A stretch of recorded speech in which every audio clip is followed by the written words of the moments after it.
aqui dando uma olhadinha no box do audiolivro do Dr. César. Tá bonito, tá lindo, hein? Parabéns, Dr. César, por mais essa conquista. É o livro que já não existe mais. Ele gravou esse audiolivro e eu ganhei aqui. Eu bem ganhei. Então tá bom, obrigada. Olha só esse caso. Sou casado, tenho um filho de 11 anos, estou com 37 anos e sinto que não sou bem-sucedido nas coisas que faço porque não tenho praticamente nenhum relacionamento com meu pai. Ele é do tipo que quando eu tirava 9,7, ele perguntava: cadê os 0,3 que estão faltando? Hoje desisti de tentar ser um motivo de orgulho para ele. Acho que sempre serei uma decepção ou bom o suficiente. Essa é a minha luta diária contra esse sentimento, ele põe entre aspas, de fracasso. Obrigada. Gente, umas histórias assim que marcam, umas palavras que saem da boca dos pais e que deixam feridas. Doutor César e Dilene, começa falando para a gente assim, qual a importância da palavra e da atitude de um pai sobre a vida de um filho, de uma filha, que se desdobra ao longo dos anos. Esse homem está com 37 anos, ele não esquece do que o pai lhe dizia, mesmo que ele hoje tenha um filho de 11 anos, mas ele diz: eu sou um fracassado, eu me sinto um fracassado. Que palavras são essas que saem da boca de um pai e de uma mãe? Darley, os pais funcionam como profetas dentro dos seus filhos. Aquilo que os pais dizem, precisam dizer com bastante cuidado, porque certamente o filho vai ouvir aquilo e vai introjectar isso como uma verdade em sua vida. A Sharon White, ela tem um texto que eu gosto muito. Ela diz assim, olha, que depois de Deus, a mãe é a maior força para o bem conhecida na terra. Então, isso me impressiona muito cada vez que eu falo em palestras e eu cito esse pensamento dela. A maior força para o bem. Então, a gente minimiza, às vezes, a nossa força em termos mesmo assim, eu diria, de destino dos nossos filhos. A forma como a gente se comporta, a palavra tem poder de qualquer pessoa, a palavra é poderosa. Se não fosse, o doutor César trabalha com a palavra, com medicamentos também, eu trabalho só com a palavra, então se a palavra não tem poder, o que faria a nossa função, o nosso trabalho? Nada. O Senhor criou o mundo com a palavra, né? Então a palavra, ela tanto, ela ressuscita quanto ela mata. Ela tem muito poder. E o que dirá isso com todo o processo afetivo envolvido, que é a relação pai-filho, mãe-filho, né? Então, além da fala, tem todo o processo emocional, da convivência e tudo. Então, isso é muito forte mesmo. Eu penso que a gente não consegue aquilatar o poder disso. Por isso, a gente usa dessa forma mesmo, assim, sem ter cuidado, de qualquer jeito. Então, eu diria que em alguns casos até define quem vai ser o outro. Olha aqui o rapaz, né? Como diz ele aí. Porque, de fato, a gente não pode, a gente não tem a história dele toda, mas às vezes é uma pessoa muito bem sucedida aos nossos olhos. Né? Aos nossos olhos. Tem uma família, tem um trabalho, sustenta a sua família, tem carro, tem casa, tem uma vida construída. Mas tem para si que não alcançou aquilo que o pai aguardava, que o pai esperava. Então, é como se não tivesse alcançado absolutamente nada. Vai ver que esse pai nunca chega para reconhecer o que o filho fez, né? A falta do Vai ver que esse pai nunca diz: olha, filho, que bonito, que casa bonita, ou que filho bonito você tem, que família bonita você construiu. Pode ser que ele esteja esperando uma vida inteira o reconhecimento do pai e não recebe. Pode ser. E também você falou uma coisa aqui no intervalo que é importante.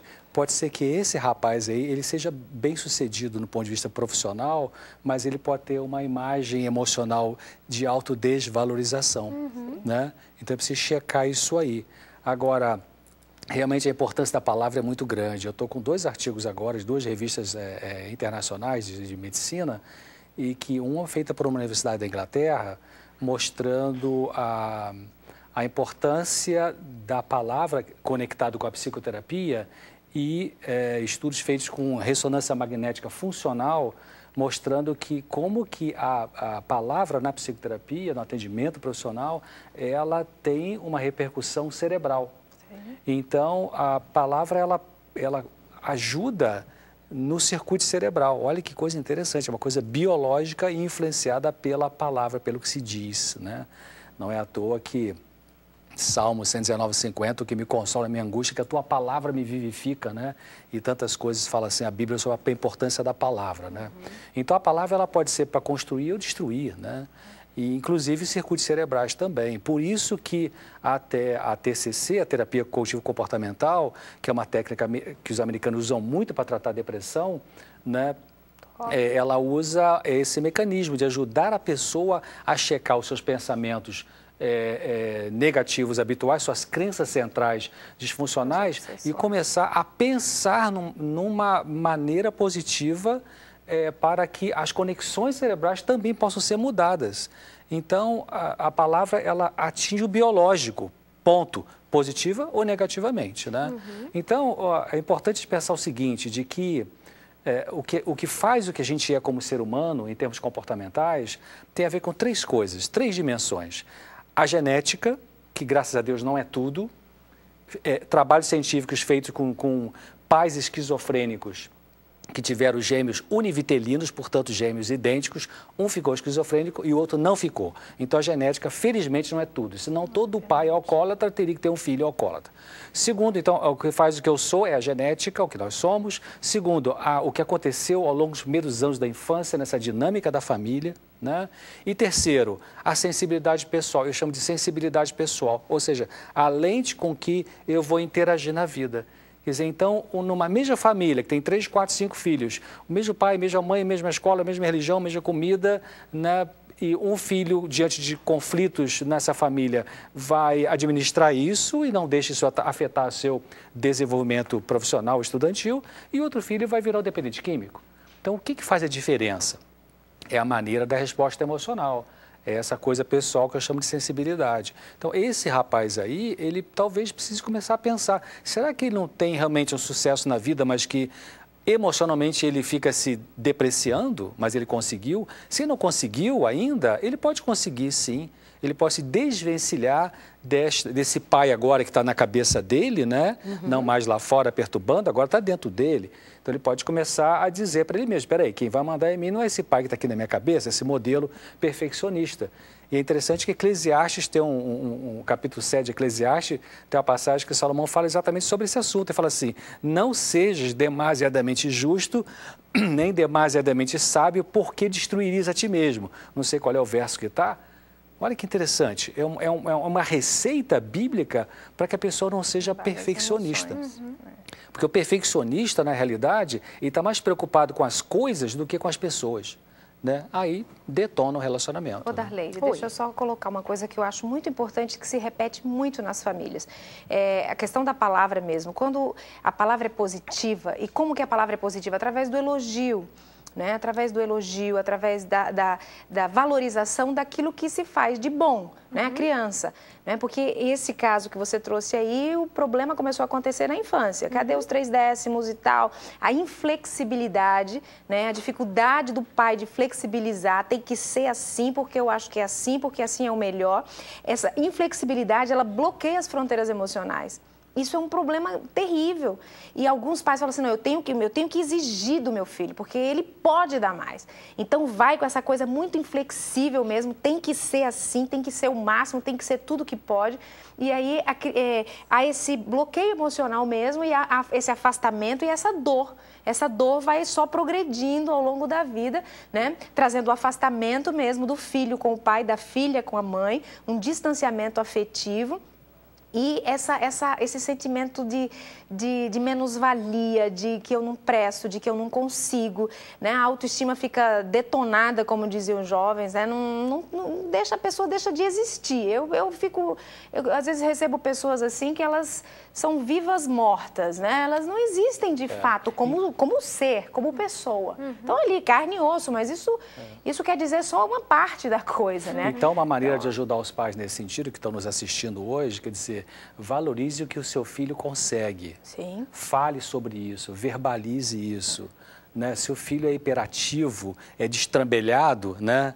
Então vai assistir um filme, sei lá, sábado à noite, comer pipoca e usa 7 copos para beber o refrigerante e só pega um e bota dentro da pia, valorize.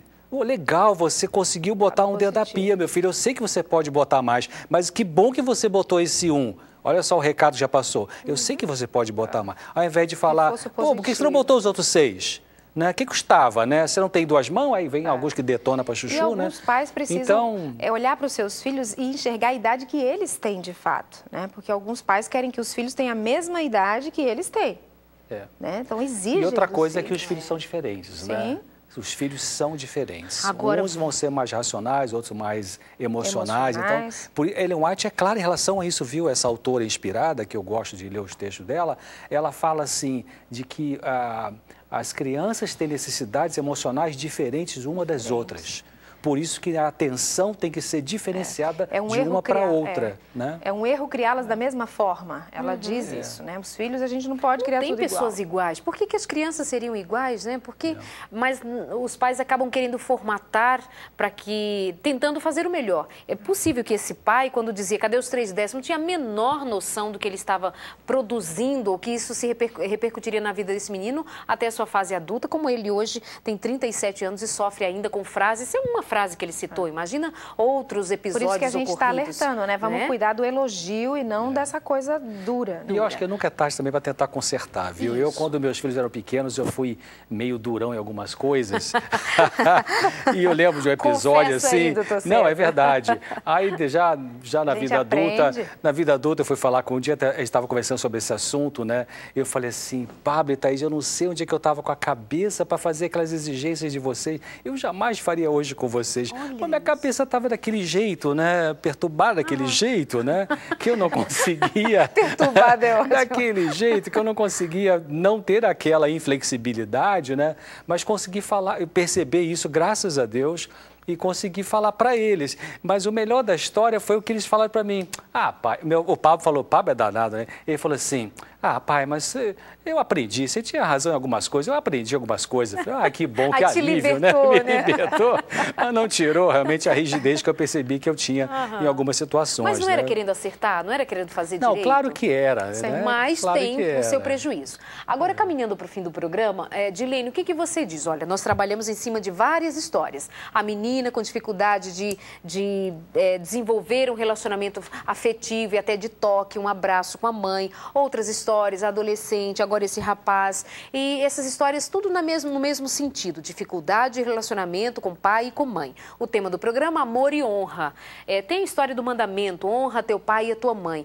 Onde é que encaixa aí? Amar e honrar, mas tendo essa dificuldade de relacionamento. Como é que esse menino ou essa menina ou este homem com esta idade vai conseguir trabalhar na cabeça dele o mandamento que diz honra teu pai e tua mãe, se ele está misturando isso com amar, devotar-se, admirar este homem ou esta mulher? Vou levantar isso aí. O meu pensamento é o seguinte, até já falei uma vez aqui, né? Quer dizer, diz o César, não o Senhor, né? Eu acho que, em função da história do pecado, na minha maneira de ver, Deus, na sua infinita sabedoria, colocou honrar pai e mãe. Eu trago assim, como psiquiatra, por que Deus não colocou assim, amar pai e mãe? Alguns pais e mães não são amáveis, ou seja, não dá para um filho amar um pai e mãe. Eu já escutei cada história, né? Vocês também, né? Claro, né? Nossa, de arrepiar o cabelo, assim, isso é inacreditável o que foi feito com uma criança pequena, né? Então, como que Deus exigiria de alguns filhos ter que amar e abraçar e beijar? Oi, pai, te amo tanto. Oi, mãe, te amo tanto. Se foi o pai estuprou essa menina, eu escutei uma história que o pai bêbado deu tiro na mãe, na frente das crianças. Como é que essa criança vai crescer amando loucamente esse pai? Mas pelo menos a Bíblia diz, honre esse pai e essa mãe. Então, para mim, isso basta respeitar, embora não consiga ter um grande amor. Obrigada, doutor César, por hoje. Dilene. Darleide, os laços familiares, eles são extremamente fortes, né? E em muitos casos, eles determinam mesmo a nossa vida. Então, eu diria assim, se você que está assistindo o programa, você tem essa dificuldade, você tem esse problema com teu pai, com a tua mãe, não importa, não delegue para eles a sua felicidade. Busque sentar, conversar, expressar os seus sentimentos para ver uma libertação sua. Você não é responsável pela libertação do outro.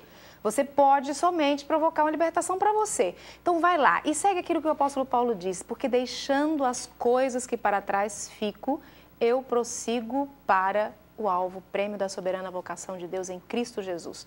Porque se não fosse possível a libertação, né? Se não fosse possível a gente vencer todas as nossas questões, todas eu acho realmente complicado, mas vencer aquilo o mínimo possível para que a gente se desamarre de muitas questões emocionais e consiga viver, e consiga produzir, e consiga ser feliz, né? E consiga construir uma nova família, porque se a gente não resolve, a gente fica impedido de construir uma família saudável também, né? Então eu penso que é deixar mesmo para trás, se entregar nas mãos do Senhor e caminhar para frente. Deus vai dar a sustentação necessária para que você seja um vencedor. Só uma frase, então, eu penso assim, pode ser, é possível que se a pessoa para de brigar consigo mesma para ter que amar, parar com essa autoexigência, de repente ela relaxa e até consegue amar. Repete. Se a pessoa para de ser cri-cri consigo mesma, de se exigir demais, tem que amar, se ela para com essa exigência severa, ela pode relaxar e até conseguir amar. Pode até dar certo. Vai dar certo sim. Que Deus seja contigo. Não tenha vergonha de tirar a máscara, de reconhecer suas limitações e de acreditar que Deus pode agir nas suas limitações. Tudo posso naquele que me fortalece. Você pode. Mas sabe de uma coisa? Eu já disse aqui e repito. Nada muda se você não muda. Seu pai não vai mudar, sua mãe não vai mudar, os amigos não mudarão. Mas você pode começar a mudar a partir do que você tem pensado, a partir do que você pode repensar e começar a viver de novo. Perdoe-se a si mesmo, ame-se a si mesmo e ame o outro por essa ótica. Ele merece a nossa misericórdia. Que Deus te abençoe e te guarde. Até o nosso próximo encontro aqui no próximo Consultório de Família. Um abraço.